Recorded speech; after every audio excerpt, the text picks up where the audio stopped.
আসসালামু আলাইকুম। আশা করি সবাই ভালো আছেন। Good afternoon. সবাই আমাকে সাপোর্ট করবেন এবং পাশে থাকবেন। আমিও আপনাদের পাশে থাকবো ইনশাআল্লাহ। সবাই আমার পেজটাকে ফলো করবেন এবং আমার জন্য দোয়া করবেন, আমি যেন আপনাদের পাশে থাকতে পারি। আজকে রান্না করা হচ্ছে মুরগির কলজা ভুনা, পেঁয়াজ, লবণ, হলুদ একে একে সব দেওয়া হচ্ছে। তো খাবারগুলো খুবই ইয়ামি ছিল।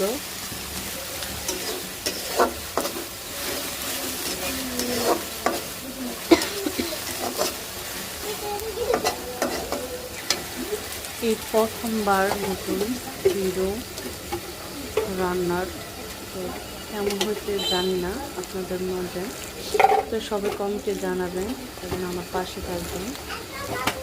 আমার পেজটাকে সবাই শেয়ার করে দিবেন এবং লাইক কমেন্ট করুন।